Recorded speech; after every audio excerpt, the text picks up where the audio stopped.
안녕하세요. 소리중독입니다. 이번에 들려드릴 작품은 마크 트웨인 작가의 아서왕을 만난 사람입니다. 12번째 이야기. 담배의 마술.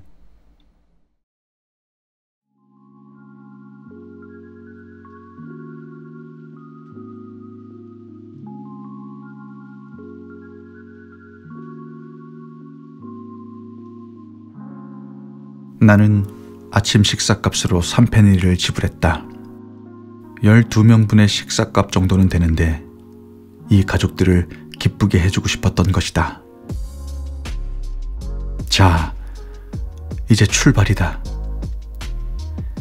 체면상 좋지 않았으나 주인 가족의 부축을 받아 말 위에 올라가서 겨우 한숨을 내쉬었다. 나는 담배를 한 대 피우고 싶었다. 담배는 손수 만든 것이 있었으나 성냥을 가지고 있지 않았으므로 부싯돌을 밀어 불을 붙이고 파이프를 빨자 쥐잡는 그물처럼 된 투구의 전면 사이로 하얀 연기가 풀썩풀썩 떠올랐다. 그러자 사람들은 겁을 먹고 숲을 향하여 마구 도망쳤다. 와! 불을 뿜는 용이다. 알리산도 공주도 말에서 굴러떨어져 엉덩방아를 찧었다. 아차, 아직 이때에는 담배라는 것이 없었던 것이다. 나는 이때까지 사람들을 놀라게 해서는 안 된다고 생각하고 사람들 앞에서는 담배를 피우지 않으려고 했으나 끝내 무심코 피웠던 것이다.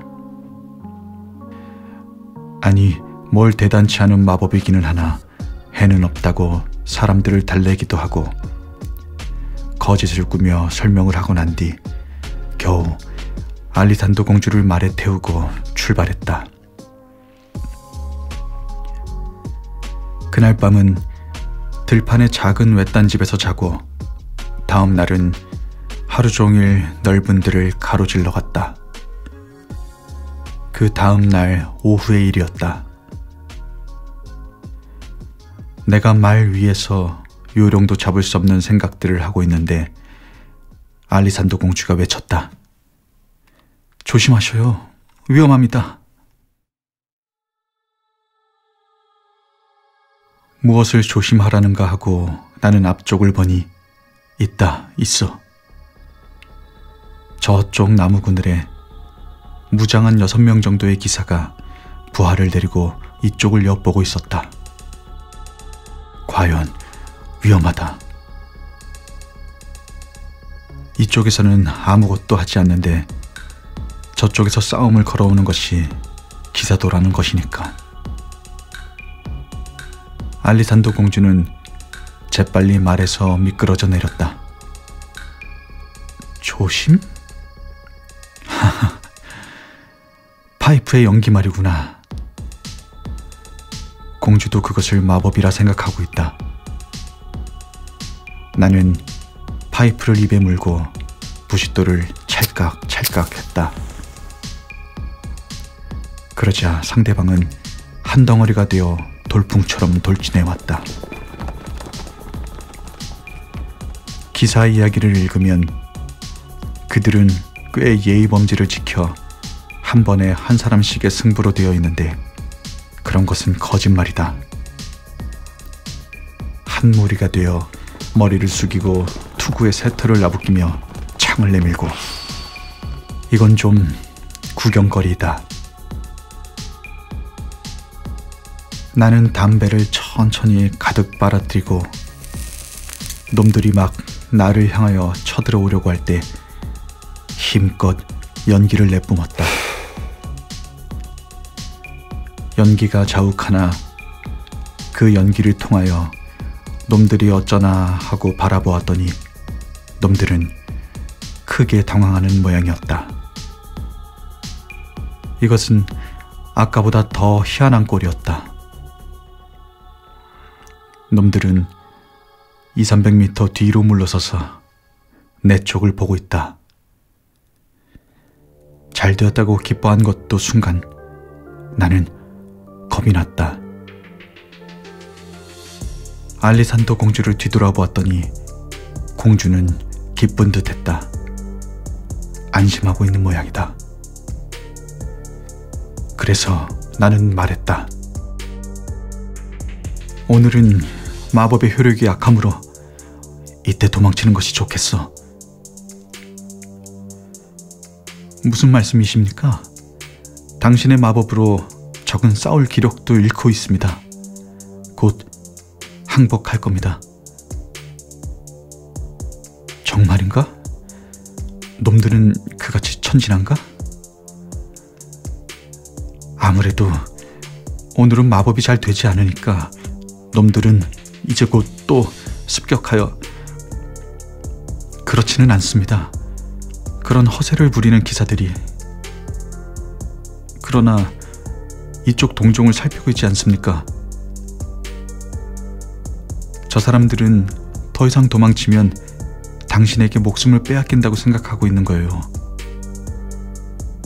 뭐? 그래요. 그렇다면 내가 가서 항복을 시키죠. 아니요. 당신이 가면 저 사람들은 겁을 냅니다. 내가 갔다 오죠.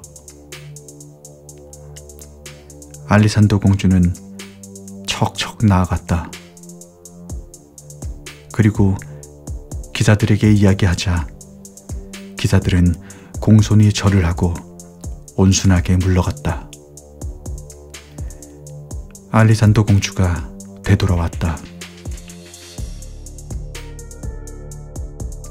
당신은 뭐라고 말했습니까? 사실대로 이야기를 들려주었어요. 저분은 유명한 대마법사인 보스님입니다.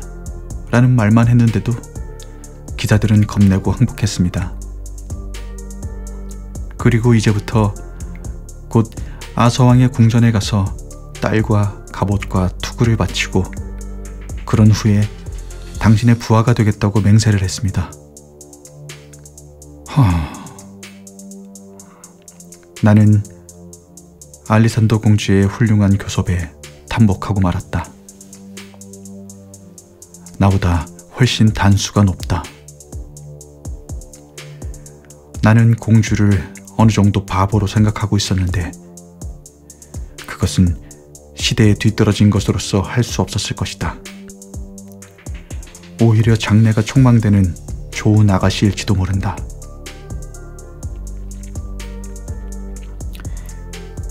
나는 말을 몰아나가면서 이야기를 해보았다. 공주는 명랑하고 똑똑하게 이야기했다. 나는 매우 마음이 편해졌다. 기묘한 생각이 들 때도 없는 것은 아니었지만 그것은 공주가 카우보이나 코만치족 인디언의 일을 모르는 것과 같이 시대에 뒤떨어져 있기 때문이다. 그것을 알리산더 공주의 두뇌 때문이라고 해서는 나쁠 것이다. 이렇게 여행을 계속하는 동안 어느 곳에 다다르니 앞쪽에 성이 보였다. 이것은 아서왕의 여동생 모건라 회의의 성이다. 그런데 무술 수업에 나선 기사는 성에 가면 환영을 받는다고 이야기책에는 쓰여 있으나 사실은 그러하지 않다. 즉 3%만 사실이며 97%는 거짓말이다. 그러므로 성이 앞쪽에 보여도 예비 지식을 가지고 있는 편이 좋다. 그래서 성의 주인에 대한 지식을 얻으려고 생각하고 있는데 말을 탄 사람이 이쪽으로 오고 있었다. 나는 기뻤다.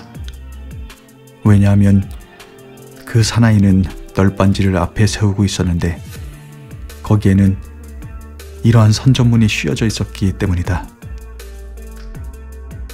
상류의 부인들이 애용하는 감 열매의 비누. 이거야말로 나의 고안품으로서 그는 그 보급 선전과의 개가였다. 어쨌든 위생의 초보 지식을 사람들에게 심어주기 위하여 길에서 무술 수업의 기사들을 만나면 비누로 씻어주기도 하고 깨끗이 하는 것을 실제로 시험하게 하고 상대에게 선전문이 씌어있는 옷을 주고하여 비누 문화를 널리 퍼지게 할 것을 맹세하게 하는 것이다. 그 결과 선전원의 수는 점점 늘어가고 나의 비누 공장은 노동력 부족으로 쩔쩔매고 있었다. 나는 이 선전원 기사에게 모건 라 회의에 대해서 물었다. 이야기를 듣고 보니 그다지 좋은 상대는 못 되었다.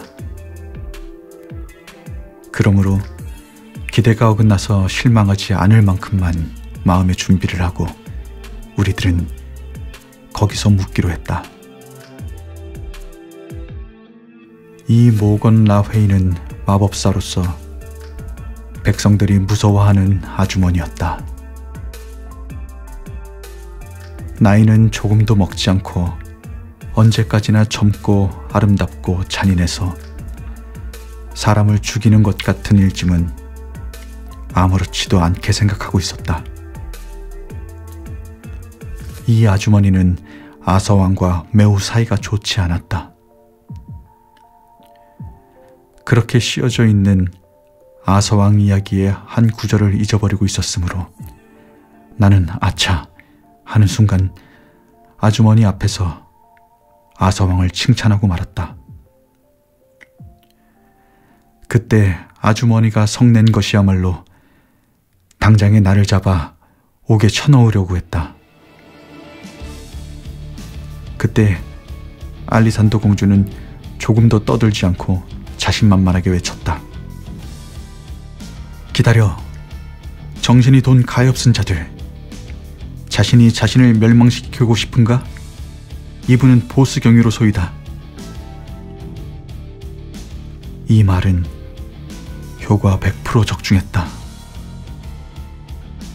아주머니를 비롯하여 부하들은 모두 엎드려 머리를 숙였다. 어쨌든 나는 모건라 회의 아주머니 같은 것은 발 아래에도 다가서지 못하게 하는 대마법사이므로. 그러나 나 혼자라면 이렇게 간단히 공갈을 칠 것을 생각지도 못한다. 천성이 겸손함으로. 모두에게 겸손한 성질은 아니지만 나는 좋은 기회에 옥에 갇혀있는 죄 없는 백성 47명을 풀어주었다. 서둘러서 이런 이야기를 하는 것도 알리산도 공주의 좋은 점을 이야기해두고 싶기 때문이다. 모건라 회의 아주머니가 특히 미워하고 학대하고 있던 죄수는 이 여자 영주님을 빨강머리라고 무심히 말했던 선량한 사나이였다. 사나이는 옥에서 매우 고통을 당했다. 과연 그 사나이가 말한 대로 모건 라회이는 빨강머리였다. 그러나 빨강머리의 사람이 고귀한 사람이라고 해서 그 머리칼을 금갈색이라고 바꾸어 말하지 않으면 안 되는 것일까? 그거 참...